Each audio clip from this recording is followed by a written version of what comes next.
Welcome, everyone. Delighted that you're able to join us this morning or afternoon, wherever you may be, to share in a discussion of the recent works of Alexandra de Steiguer, Stories Once Upon a Timeless. We were introduced to her work by the artist Tony King. He sent me a copy of her monograph, and upon looking at it, I was very moved by it, but also somewhat quizzical about the fact that the artist needed the 5 months of living alone in silence and loneliness in order to be more focused on the images that she was then sharing.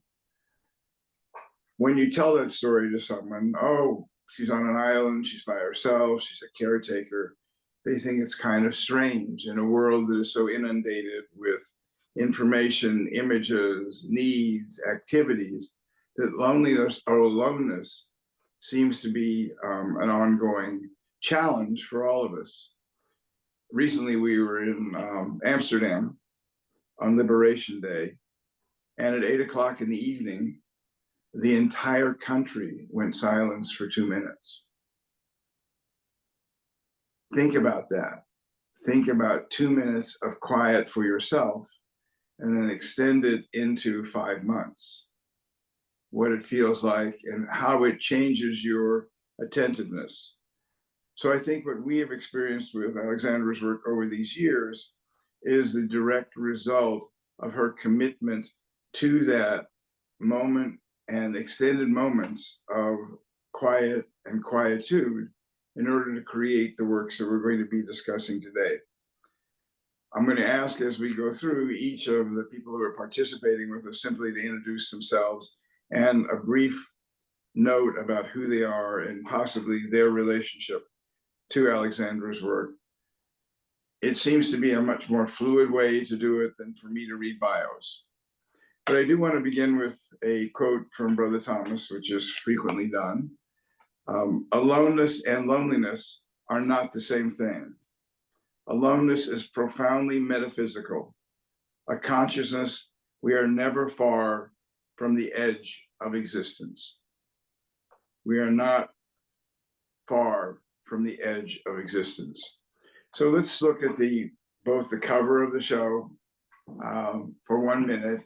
This is the cover of the catalog, actually, and it's been done as a large pigment print. This show and the previous show are the first time that Alexandra's ever printed larger than the small format that most people are used to in terms of her silver gelatin prints.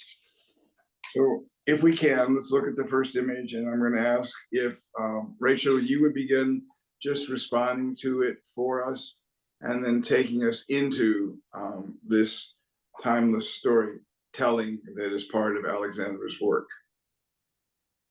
Well, I first met Alexandra, or at least I first was introduced to her work when I was on a juror panel for the New Hampshire Council on the Arts. And we chose her as an award recipient then. And we ended up, I was at the time a curator at the DeCordova Museum in Lincoln, Massachusetts. And we ended up acquiring work for the collection there. And I have followed her work since then. I have the copy of the book, Beautiful Small Island, Big Pictures. This image is so, I think it's a great introductory image because there's presumably Alexandra herself. She often uses herself as this white cloth woman entering this empty building with the boarded up windows that have the light shining off of them. And I think that's a great introduction to the sense of the kind of the atmosphere of this island that she has gotten to know so well over the years. Rusty, you helped organize the images. Do you want to speak about this being number one and who and what you are in relation to the work? Sure, Bernie, thanks. Rusty Herbert, I am a retired physician who now has the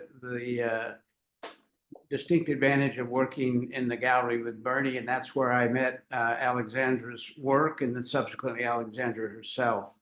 I've had a deep interest in photography for many years, and really have enjoyed digging into the images Alexandra has created.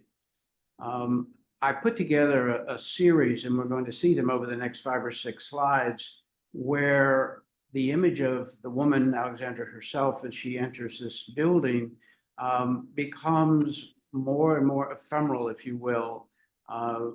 With using a little bit of motion, the individuals start to look ghost-like, and we'll end up with a final image, which was the one on the cover, of something that is actually stone, maybe covered with ice, reflective white, but we'll go through that.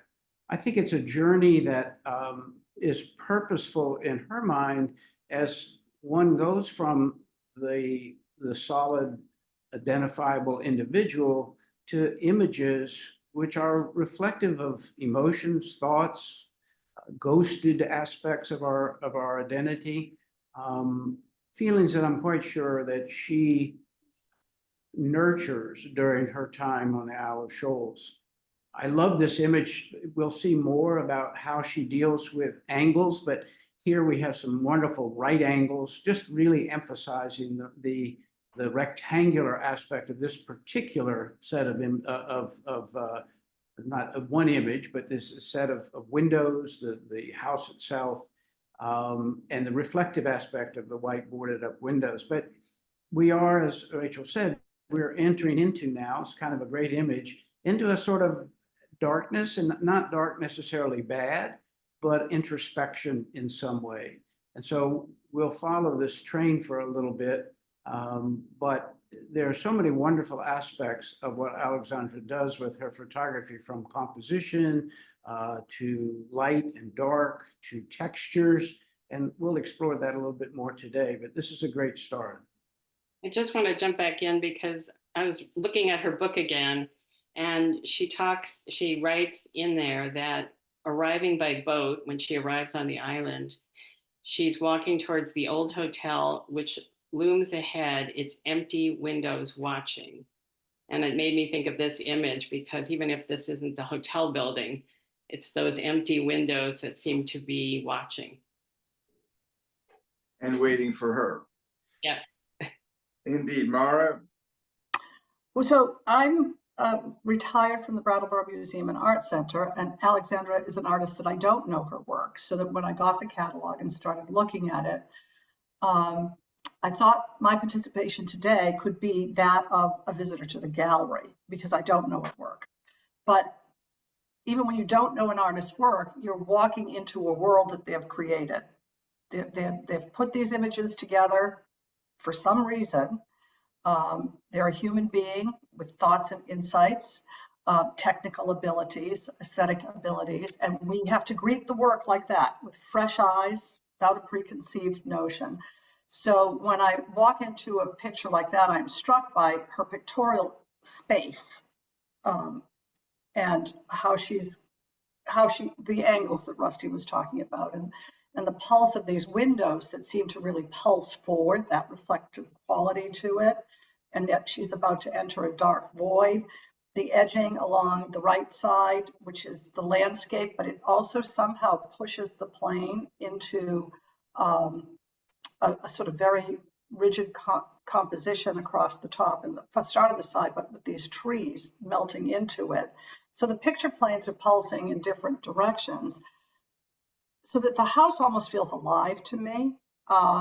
And there's a woman walking into the house. So what's on the other side of that door becomes the first question.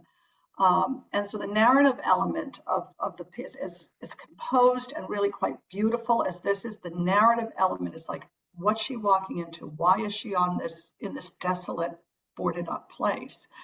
And Rusty said it was a sequence. So let's see the sequence and see what we can determine from it. Lovely. There's another quote that I love of Thomas's that may be applicable to many of the things related to what you just said, Mara, which is the routine of life holds us in readiness for the events of the soul. In this case, I would say the events of seeing and learning from what we see. Let's look at the next image then. And Rusty, I'm going to ask you if you don't mind speaking about this and the related image that you had proposed. Well, we're now seeing another person image, but now starting to get a little fuzzy. And again, it's a long exposure, so that as her dress moves in the wind, it starts to look a little fuzzy, a little vaguer. That adds to the whole mystery of anyone who is placed in the position like this, looking out into the vastness of the ocean, but again, captured in a way that just makes you want to think. I mean, it just invites you in. There's nothing obstructing your emotional attachment to this place, not to the person as such, but maybe being able to identify with the person. But again, look at the lines, how wonderful the lines are, all the way that we've captured the floor, the beams. I mean, everything, these wonderful lines, and they usually lead somewhere. And in this case, the lines lead to the image. Sometimes the lines lead out to the ocean. But again, the elements that we'll see in pretty much most all of her photographs will include the sky, the land, and the water, and now this sort of ephemeral human image that gets injected into this that allows us to sort of identify with it. I looked at this and immediately thought of a photograph that I have by George Tice that was done on Monhegan Island. And you look at this and it's like, oh my goodness, but the difference is the person.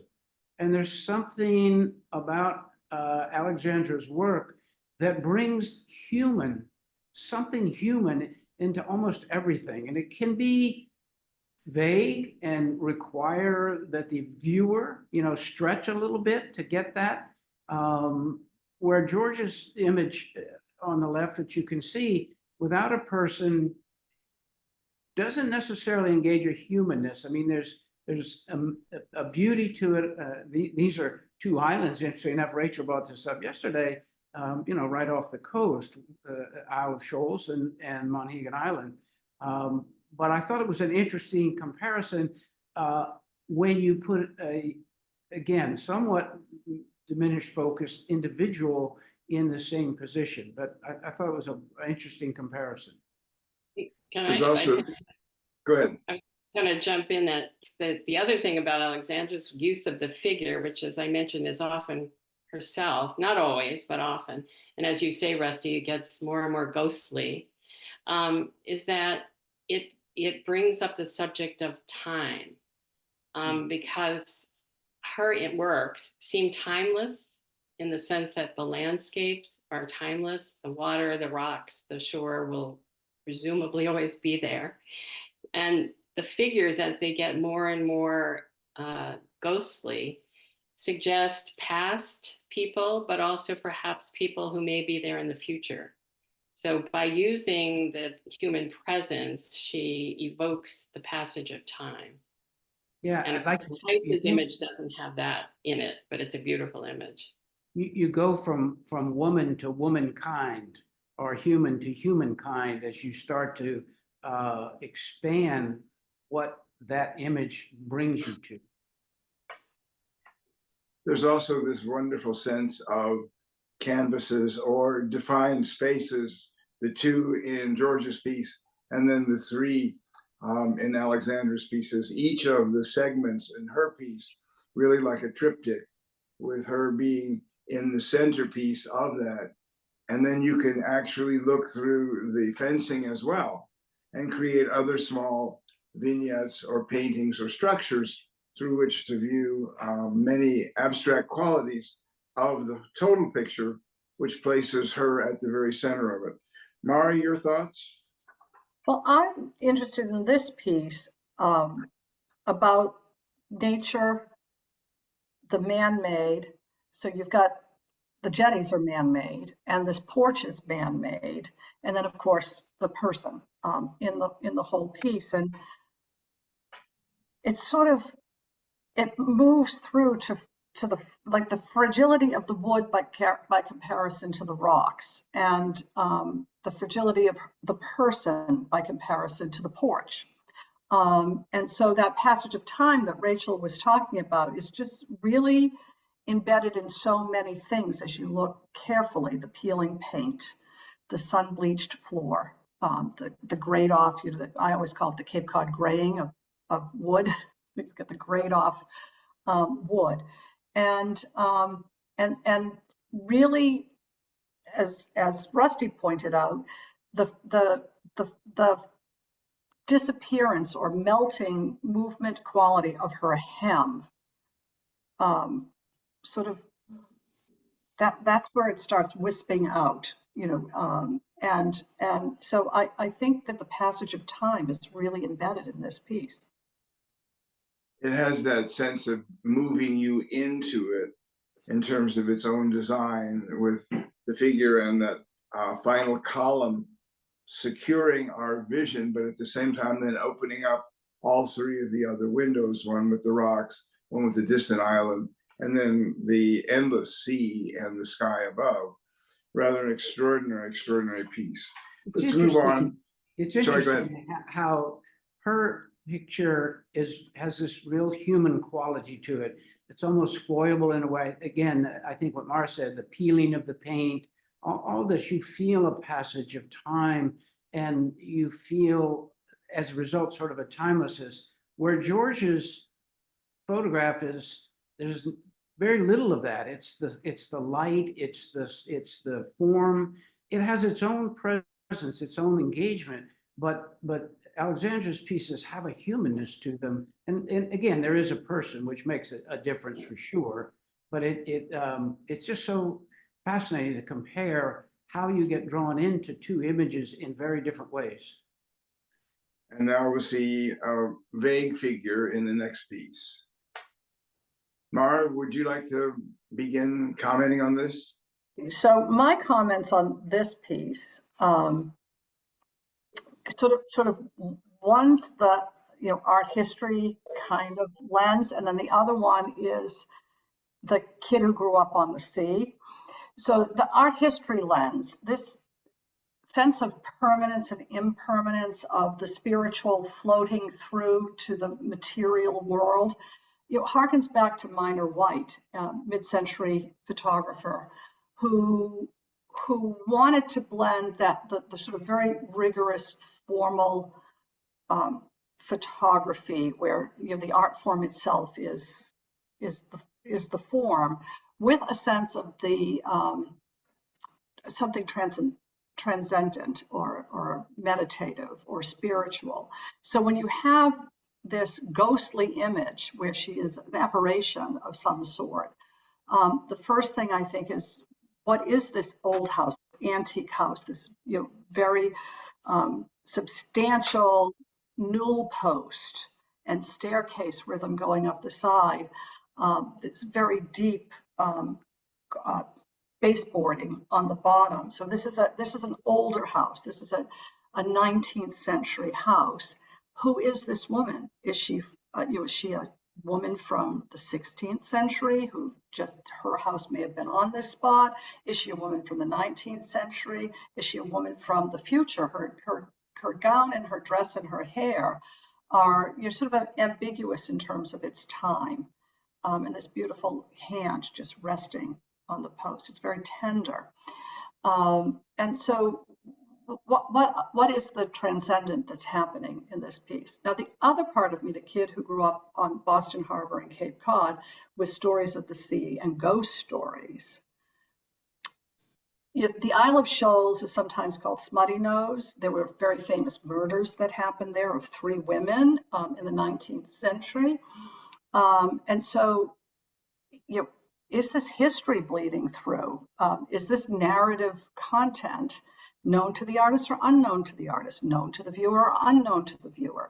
So for me, I just have a wonderful time playing inside this image, trying to get at what the artist was intending, and then what it references inside my head, which may have nothing to do with the artist, but it just is a very rich both spiritual and playful at the same time viewing experience for me. That's absolutely wonderful. Thank you. Rachel, can you speak a bit about the piece and maybe talk about the rhythm of the light on the stairs? Yeah, I mean, Alexandra is a master of using light or capturing light. And in this photograph, it's, as you say, Bernie, on the stairs. It's coming in from probably a window at the end of the hallway, shining on the light. It shines through this woman who, as we've said, is a ghostly figure, evocative of past, present, possibly future. So as in all her photographs, there's this great emphasis on what she captures in a formal way, the way the wainscoting is leading us back towards the back of the picture, the horizontals of the stairs. There's just so much beauty in there, and it's mystery. I mean, there's mystery in most of her work. We talked about a timelessness, but there's also a mysterious quality. And certainly Mara's reference to stories from Smutty Nose and murders that took place. I mean, you can create your own story. And the other thing I just want to say about Alexandra's work is pay attention to her titles, because her titles tend to be poetic and evocative. And this one is called Held Briefly One to Another. And so you can make your own story from her titles, but they are very suggestive. And Rusty? Well, I like the contrast and the respect that Alexandra has for older buildings, for older things that people have created. So here, the strength of this, and Mara sort of mentioned it, are the heaviness of the stairway and the stairs and the baseboard. The angles are amazing, and again, lead you somewhere. But where does this baseboard actually lead you, or where do these stairs actually lead you? But they make you have a sense of travel in some way. And this image, this more ghostly image, could be any or all of those things. It's the idea is life is ephemeral. These things have a history, an existence, and so you're now putting the human element within a solid, fixed sort of structure. But I so like the way that there's a reverence for those structures. They're not looked at as, casual things. These are major players around which or among whom these spirits move. And so there have been many spirits going up the stairs or down the hallway, many people. And this gives you, again, as you both have mentioned, the sense of timelessness, because there is a permanence in the heaviness of the wood. And then there is a lightness in this image that she's created to sort of say, people will come and go. These stairs will be here. Thomas wrote, the beauty of the spider's web comes out of the beauty of the spider's spirit. Let's move on to the next one. Before we go on to the next one, Sure. we have a question for Mr. Pucker from Mark B. He says, Alex's soul is coming led with the soul of Star Island. Bernie, what I am seeing is Alex's Nimasha. What say you? Nishama. Nishama. That's okay, you were close. Neshama is the Hebrew word for soul and spirit. And I think that Mark is actually very right, that by spending these 25 years on the island or on the islands alone has enabled her to create an incredibly deep spiritual bond to the place. And frequently we talk about, well, it's one place can be interchanged with another place. And she has done photographs in Ireland and elsewhere. But I think the essence of who she is in fact bound up with the Isle of Shoals. And she both engages with it happily, respects it, and is nourished by it. So that's the perfect way to think about it. Neshama is a beautiful word in Hebrew because it also means breath. So your soul and your breath, your spirit are all both viable, making you viable, and at the same time evaporate. We can move on to the next one. And I'm going to ask Rusty you to continue because this is Unstill Life. So I think Rachel's right. Looking at titles is interesting. Unstill Life as opposed to Still Life. This is just a really creative image. Obviously, again, we have an individual that is vaguer, but reflected now in some way, I think. I mean, my image is that this is reflected in a mirror, and there is a book, there's a chair, there's a sense of this is a place that's lived, and just a different way of representing the human element that's part of that, but in a very small way. Once again, the dynamic of this is there's very large chair, very big space relative to the small image that's reflected. And you can make what you want about a reflected image versus an actual image, but again, the place of the human in the sphere of the existing is the ratio of that, if you will, of the sense of what does that smallness mean. There's a huge amount of sort of Buddhism in what she presents. You know, the smallness, the way the world is, and the interaction. And this is sort of a representation of that, but just done beautifully. I mean, the lines again, the old, I'm sure they're old pine planks. They're probably, you know, white pine or something. And then the other pieces that make this up into a wonderful geometric shape. But then that image that just sort of bounces back at you, puts a whole different spin on it. And it is a reverent or respectful way of presenting a concept that engages you in both elements. Mara? I think this is an extraordinary image. Just the wide plank boards divide the vertical space a certain way. The book sets another plane in. The plane of the mirror is in there. The multiple planes going back in the mirror, but then this incredibly beautiful curve of the chair and down to the arm. And there's just something mesmerizing to me about this image. I think it's the rhythm structures that are in the mirror image itself that seems to float. Like you can put it together that she's in the same space, she's across the room, you know, looking out a window, but in some way she's in her own space. She's been framed a certain way that she could almost be a portrait, not a mirror image. Just a plain portrait hanging on the wall. But that space is so much deeper because of her use of light than the space of the wall and the chair in front of the wall, that it seems like it's a glimpse into just a completely different world, not just another section of the room to me. Very mysterious. Let's sort of peek into her soul. Rachel? Well, I do think Unstill Life is an interesting title because although nothing is really moving, she, the figure, the woman, is looking out, and I would just want to say that in many of the images where a woman appears, she's looking out. She's looking out to the sea, and so here it's we're used to thinking of still lifes as objects shown in stillness, but because she uses that title, that implies that there's movement, that something else is going on. And I think Mara, you've talked about that sense of mystery, which pervades her work.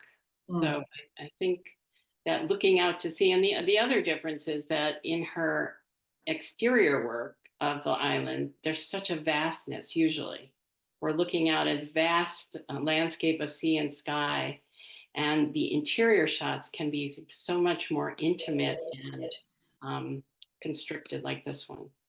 Yeah, we're going to see more of those big landscape type of images coming up, but this is, just as you say, Rachel, an inward journey almost. It's an opportunity to have a sense from her work of a very personable personal, sort of aspect. It's funny, unstill life could almost be redundant, right? I mean, unstill is life. So it's Right. there's Yeah, nothing moving, but there's much happening. Well, Right. I think it also gives you a deeply, emotional or psychological, like what's unstill, this body is still, she's standing still, she's looking out, but what is unstill about her? What is in her heart? What is in her mind? This looks like she's in quietude, but psychologically, emotionally, is she unstill becomes the question. And then I think there's a wonderful aspect of the book there, which a book does the same thing, right? It's just Mhm. sitting there, but when you read it, it comes to life, and it's sort of a wonderful little juxtaposition if you make the connection. Seems that it's a perfect time for the quote of Thomas's that said, art is something seen about something unseen. Yeah. Let's move on.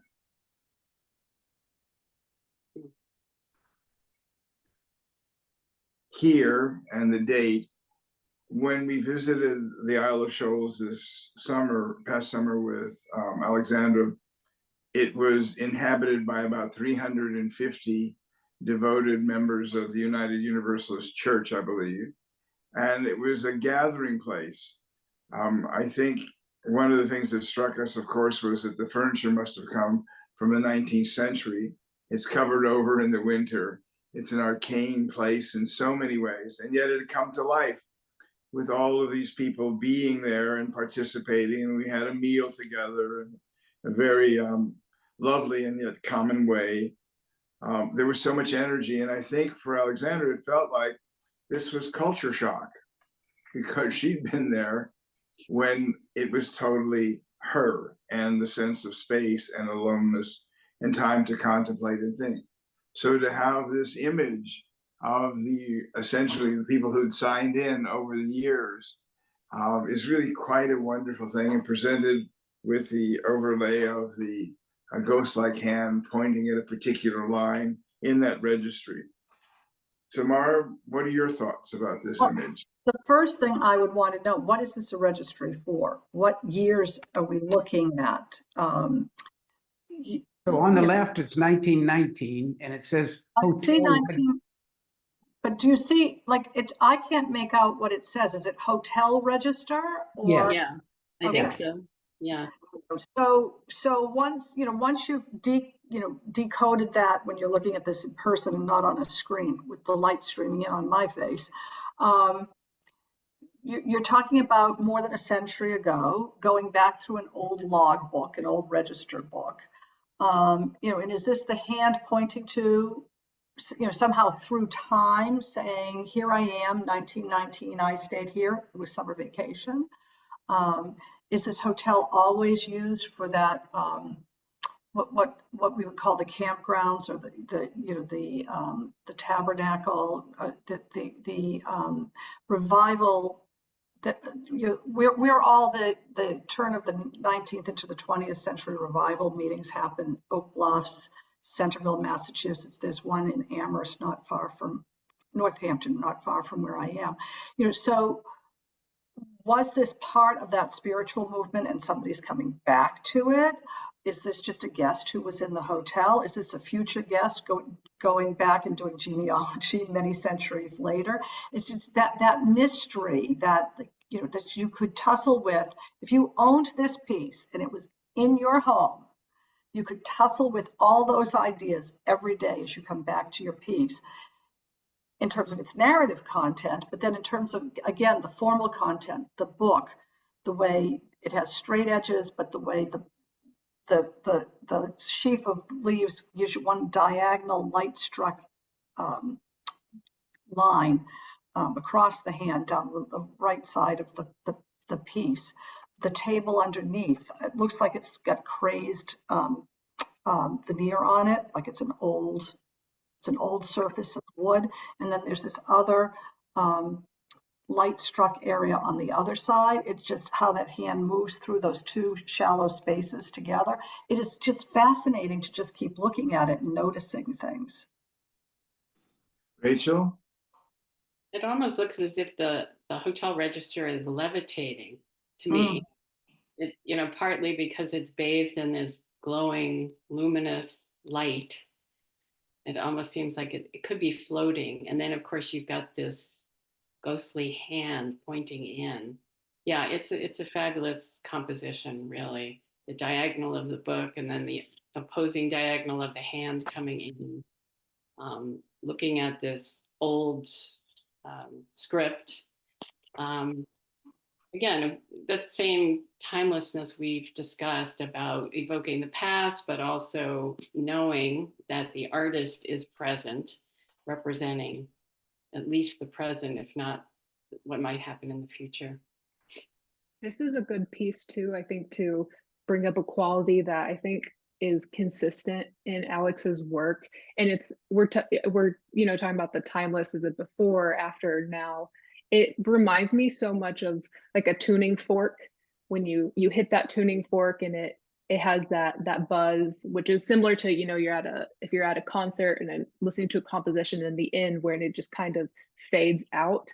It's that space is, I think, what Alex captures really well. It's that hum. It's a lot of her pieces speak to someone that was there or will be there, but isn't necessarily there now, but their presence just kind of has this ringing quality. I think that's what gives it so much of this, not necessarily ephemeral, but this that timeless quality and this presence, the stillness.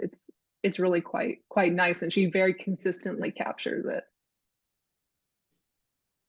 Rusty, your thoughts? I like this piece because it was directive.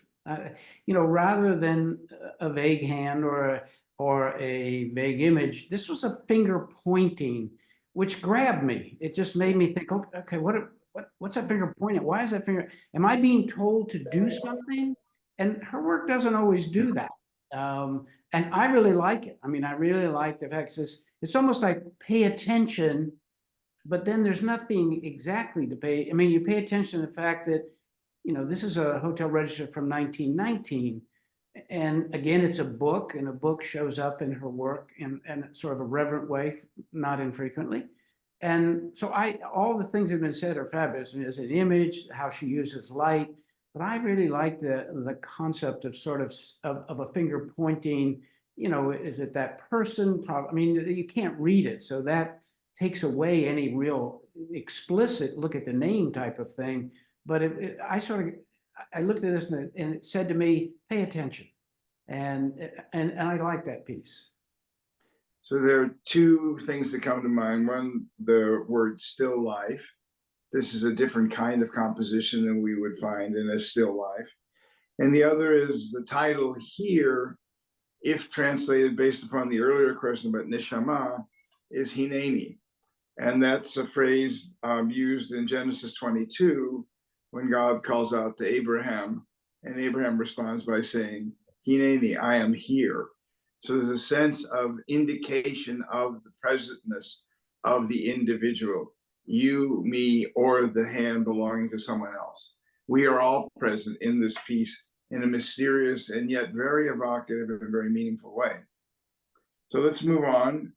This is the piece that was on the cover, isn't it? No. Yes. But it is, yeah.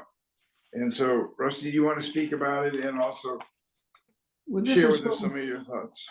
This is the end of our group of ephemeral human images, if you will.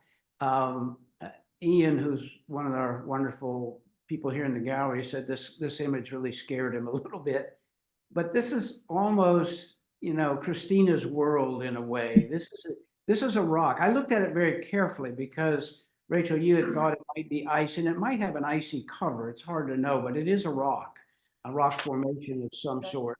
But there's a head, an arm, a body to this that points in a direction, goes in a direction that sort of references that house. And so there's a connection once again. It's not a woman standing on a porch. This is an image in the ground, a little scarier. Could this be reference to people that have been buried in the past? Or is it just the nature of the projection here that it's flat and the house behind it is vertical? Again, there's the sky, there's the land, there's her wonderful use of the, we won't call them weeds, but they're winter foliage that sort of gives you a rustic sense of this place. What is this? So it becomes sort of primitive, but not in a negative way. Just it's not, well, there are not many people, they're not umbrellas, they're not cans or anything. There's this one sort of vaguely human image with the Haley House in the background, which is, again, it reminds me a little bit of the feeling of Christina's World, but much less specific. And Rachel? Well, I agree with everything Roxy said. It's an amazing image because of the different tonal gradations. And one thing I'd point out is that, as I'm sure everyone has noticed, she doesn't use color for this work. And I think it's very important that they're black and white because you see the shifts in the tones much more. Color gives you too much detail, perhaps more detail than Alexandra would want to give. So you see all the different grays, the colors of the sky, the darker house, the different colors in the ground cover, and then this white ghostly figure, which is a rock, I guess, or as Rusty said, I thought it might be ice initially, and the way it points us back into the distance. So there's this, wonderful tonal range that she achieves in all of the work. Mara, your thoughts? Well, I just want to point out that in the most famous murder that happened on Smutty Nose Island, there were 3 women in a house. 2 of them were murdered. 1 got away and hid by a berm overnight to evade capture and the similar fate, and then left the berm and got a neighbor the next morning. So just if you know if you know specific history, when you look at a piece like this, and I don't know whether she knew this story or not, but just that how she got that rock to have a particular sheen on it, to capture how much of a body that looks like, and maybe Rusty's friend was reacting to it as a grave or a grave of somebody.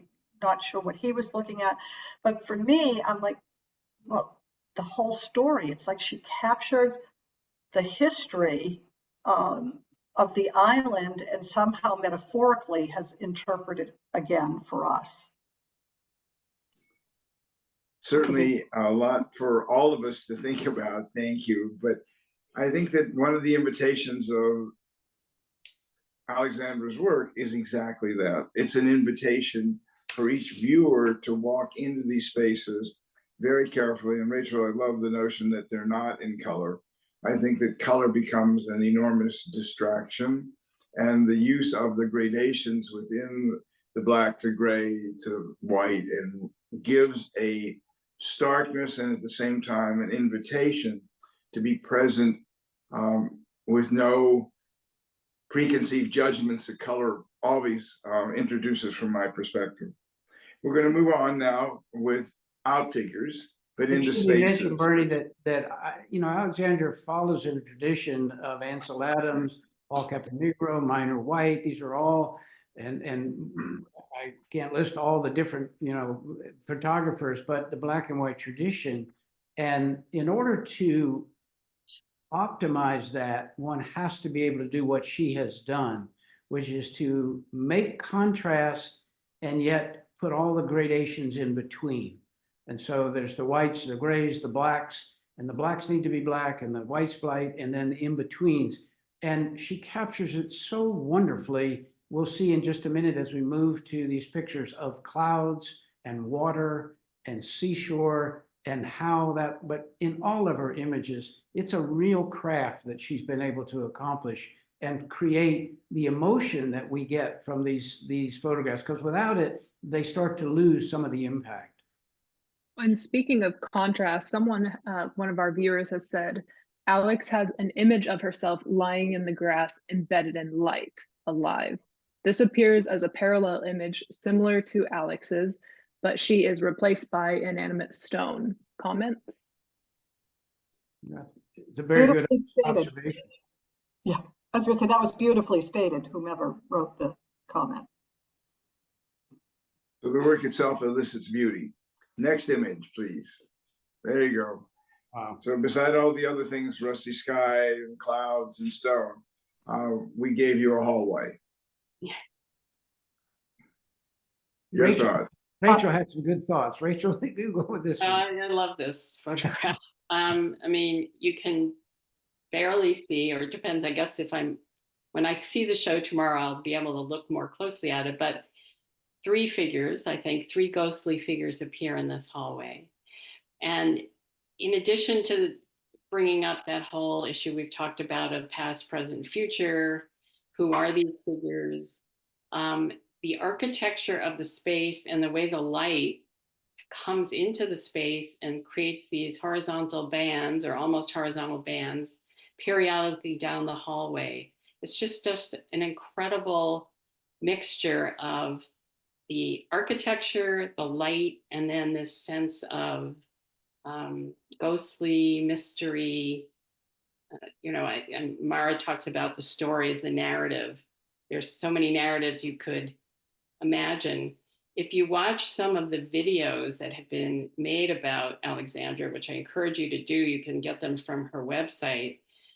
She actually talks about being there one winter and encountering a person who wasn't supposed to be there, a kayaker, who was in the hotel walking around. And when she saw him, when he saw her, he got totally white because he didn't expect to find anybody. He said, "I thought you were a ghost," which is kind of funny because she makes these images with these ghostly figures. So I just thought of that when I looked at this one. But it's a wonderful combination of these different elements. Mara? Well, just compositionally, this is a knockout piece. It's got so many references to different types of art. So you've got, the original Frank Stellis that were the black paintings with the thin white lines, and this is sort of a reverse of that in some ways. Minimalism, just the formal progression through the rooms, through the perspective of the place itself, the way the fire system is coming along. It's got such great rhythm to it. And then, which is very formal and it's very concrete, built by both the architecture and the light. But then to have three mysterious figures floating in this space, that could be institutional space, which gives one read to it, or it could be hotel space, that gives a different read to it. But the balance of the formal aspects, the reiteration of form gives you such calm, and then three figures just takes you someplace else, puts the edge into it. It's masterful how many levels this piece operates on for me.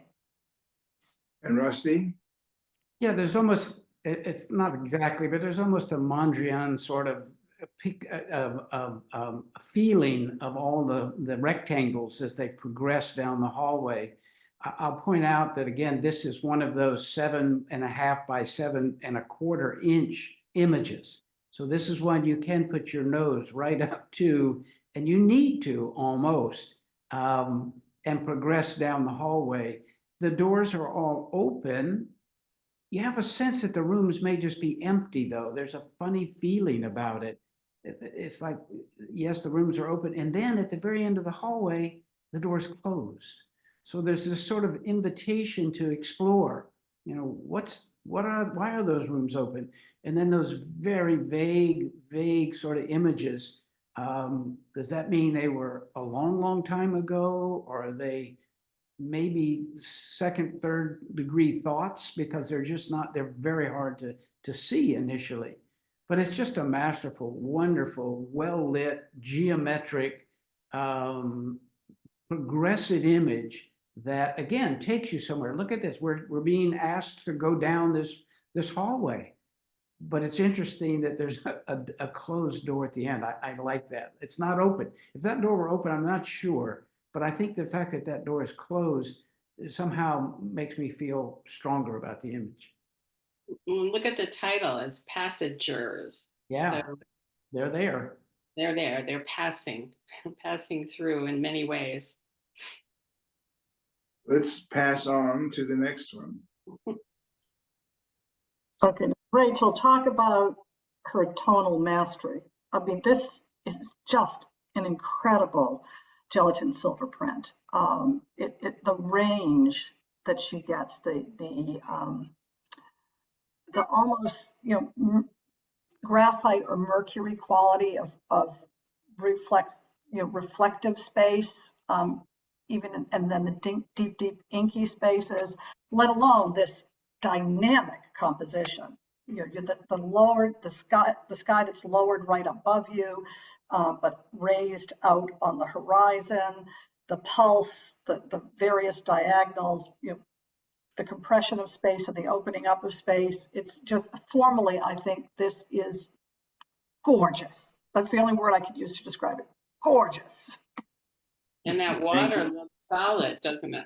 The water doesn't, in this one, seems to be solid. Yeah, it's beautiful. There's so much going on here.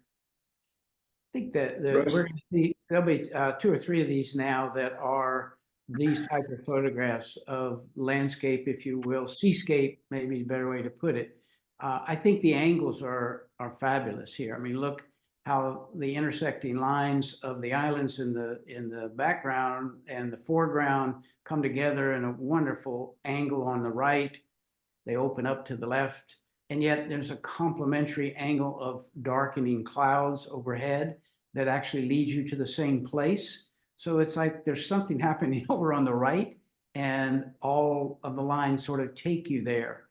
But the contrast, and we're going to see even a better contrast of textures. But look at the rocks and the clouds and the water, and it's just a fabulous combination. And we're at the end, we'll make a comparison with one of the artists here, Gunnar Normison, who was an artist we had as an exhibition just prior to this, and he used dry point to create these kinds of images. And we'll show one of his images, but this could be a fabulous dry point, but it's done beautifully as a silver gel print. And again, 7 by 9. But I also just want to point out one other thing. This is just, you're just so fully present in nature and the power and structure of nature. But when you look at the horizon where everything is pointing to you, there are 2 peaked roofs. Yeah, so there is a human presence in this wild, wonderful, powerful landscape. 2 peaked roofs. Little ones. Very, very helpful. What we're going to do is look at the next 2 very slowly, this one, and then the next one, if we can, Caroline, and then we'll go back to the previous one. These are the 3, the sort of trio that Rusty was referring to. And I think it's sort of nice to have, maybe even go back one more. The one we just spoke about, no, one further back, sorry, that's it. So there's what we've just spoken about. Now we'll move on to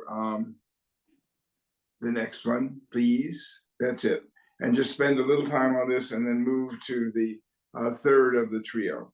So Rusty, do you want to pick up on this one? Sure. Well, this one I selected because of texture. Now, there's textures in all different ones. And the title of this is Weathering Time. And there's a sense of the rock formation. Paul Caponigro does this with his photographs of the big stones of Ireland and England that he's done. But Alexandra does it here, where there's that sense of this has been there a very long time. But the puffiness of the clouds and the characteristic of these rocks is a wonderful, I think, wonderful sort of complement to one another. Not really such a contrast. It's like these 2 pieces of nature in their own, with their own, composition. Clouds made up of water and things of that sort, and this is stone, reflect one another. but there's enough light in between and there's enough water down below. There's that wonderful whiteness for just a little bit of contrast in the water, and then the whiteness of the sky where there aren't clouds that sort of reflect. But this is, again, linear. There's this little dip you see on the right where the rock isn't, and then it's a straight line going across where the water is. So it's a combination of geometry, but I love the textures in this particular print. Mara or Rachel, other comments? Well, Go ahead, ahead. Mara. Well, I just want to comment on the three together, that the principal actor in this is the stasis of the rock formations and the drama of the sky and the sea. I mean, weather, all three of these are weather events. And the weather is the drama around the timelessness of the earth. And that's just what I want to say about the three of them together, that the dramatic player here is weather. Rachel, sorry. I would actually like to talk more about the next one, if we can go on to that. Absolutely. This is just another incredible image to singe the whitehead. And I have a quote from Alexandra's book where she writes, "Ripples fan onto the north, the gods finger painting the surface." And I really felt like this beam of white of the cloud that's coming down onto the lighthouse is like God finger painting the surface. She wasn't talking specifically about this image, but to me, that's certainly reflected here.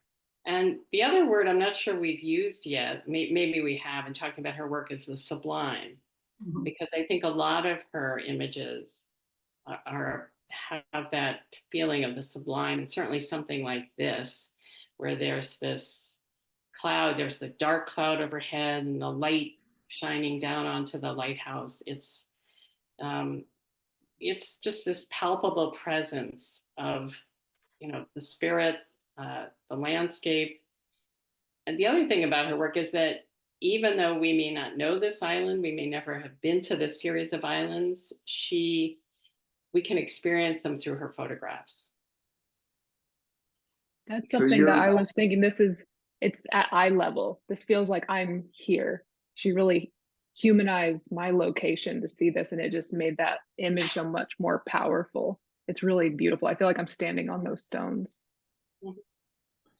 Let me just add or take off from what you said about sublime, because there was a quote I was thinking about including and now will. The more sublimity you experience, the less there is of you, the more you share of others. So interestingly enough, that Thomas was thinking about that search for the sublime. And at the same time, in doing that, you make room for or share with others something that you yourself were seeking. Let's look at the next image, please. We included this maybe by contrast with the richness of the others, with the enormous energy of the bare tree. And Mara, could you speak just briefly about it? Sorry. Well, stands beyond the tempest. What stands beyond? I mean, the tempest, you could just say that these bent with the wind, that this tree that was shaped by the winds, the dominant winds, pushing the tree to grow in a certain way, in a certain curl, is the tempest, or it is those winds that we don't see that are only referenced by this tree, this stand of branches. But a stand is different than stands. Okay, stands beyond the tempest. What are we talking about here? Are we talking that the tree survived the tempest of time? What is this, the pool of sunlight behind this? Is that is that the area where that stands beyond time? Or do we stand beyond time? Questions? Rachel? I love this image because of the way the branches fill the picture plane. And so you can almost see it as an abstraction with all these curving lines. You see the landscape behind it and the rocks to the right, but the trees are the dominant image, and it's just the way it, you do, as Mara said, I sense the wind because of the way that these branches are bending, that there is wind, but it just occupies, trying to think of the word I want to use. I just love the way the trees fill out the picture frame. And Rusty? Yeah, I would agree with both speakers relative to what's here. I think it's just a wonderful composition that she was able to capture. She did it beautifully with the sky behind it and the whiteness. So there's a way of making something beyond what this is, but the image itself, with its many little branches and no leaves, it's just a wonderful, intense image. I always think of these as upside down trees, that these are actually roots, but it's just beautifully captured. For me, Well, the branches moving off, especially as we're looking at it to the left, are almost like staccato notes in this maze of sounds that are created visually in the more center of the piece. And it has this power and clarity that is really kind of rare in a wonderful way. You were going to say, was it Mara, I think? well, it's symphonic. This piece is really symphonic, and it's not just the branch and the movement or the chatter or the lines, but it goes back to what Rachel pointed out first, is her tonal values from the inkiest blacks to the silveriest whites. It's her range and the deftness at which she has touched this print is masterful. So let's move to the last image. As usual, we're probably slightly beyond time, but that's not the issue as we're dealing with timeless issues. Rusty? Well, I have a particular passion for sailboats, and this is one that is just absolutely gorgeous. There's obviously a fog that has enveloped this boat, but it has several things. One, a dreamlike characteristic because of the fog. It has a stillness, even though there's, you can almost feel the swells going by, but in a very gentle way. So there's a very gentle softness, sort of reflectiveness. One of the things that makes this photograph, however, is that one dark log floating on the foreground on the left side, just as a contrast, just to be there, so that there's something about a darkness and a lightness that makes the photograph more interesting. Overall, however, there's a sense of calmness, and again, almost timelessness. You get lost in a fog like that, and you don't know where you don't go places, actually, unless you know exactly where you are. So there's almost a suspension of time in the midst of a fog. And that's sort of, again, the whole concept of timelessness, this case on the water. And Alexandra sailed these boats. She sailed a tall ship before, and so she, I'm sure, has a sense of what being on that boat would like. But again, it's a very small image. It's only 7 inches, but has a very wonderful feeling of meditative motionless almost, with the exception of, again, I almost can feel the waves moving. Mara? Well, there is wind in those sails. It's leavings through the veil of time, and that boat is actually in motion. It's not becalmed. Those sails are not becalmed, and so it is actually in motion. She froze it in a certain amount of time, but it still implies the motion of passing through this veil of time. So is it a ghost ship?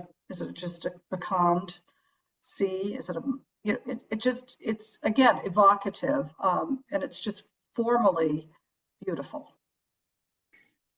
Rachel? Well, there is certainly a tradition of ghost ships, both in literature, in painting, and in photography. And even though there very well may be somebody actually on this boat. I don't think we can see them clearly at all. But so the ghost ship to me is a reference to history, again, as we've been saying, of things in the past, but also the present. And then that log that Rusty mentioned is pointing us to the ship, to the boat. So we are directed from, it's the only dark thing in the image, and the image gets progressively lighter and mistier. So we can kind of see the details of the waves in front, and everything sort of gets a lot more vague and misty. And it also makes me think of Alexandra arriving by boat, maybe not this kind of boat, on the island when she starts her 5 months and eventually leaving, and her looking out to sea as maybe the boat leaves. That log really is like it's like a visual anchor, which is just so lovely because it's a boat without having an anchor. I would encourage, it's kind of interesting if anyone would like to see, if you cover that log with your finger, how the piece just kind of floats away. It really grounds it and gives a lot more context. I'd also like to read Emile D said about the landscape pieces, something lovely. Each landscape photo has a geometrically perfect straight line, the horizon line where sky meets ocean. You can see it as a reference point from which all the other textures of nature are amplified and appreciated. It's beautiful. Lovely. Wonderful. So I think we're going to end with this image rather than showing the contrasting images, but we can do My both. bad. Could you show both? I apologize. No, I jumped. show both for a minute so people can absorb both Gunnar Norman's view of a single small boat in the context of his probably Swedish landscapes or seascapes, and then go back to Alexandra's so that we can keep that image in our minds, in our hearts, and in our spirits. I really don't know if I have the words to thank all of you, Caroline, Rusty, Mara, and Rachel, for this unusual opportunity to be part of Alexandra's universe of timelessness, of stories that are hers but now become ours. It's really been an amazing experience, and I'm grateful to you, and thank everyone who shared it with us, and hope that you will join us and Alexandra in her journey by visiting the show, by checking it online, and by continuing to search for a kind of meaning that time both challenges us to engage, and a kind of meaning that maybe will sustain us and the world. Thank you.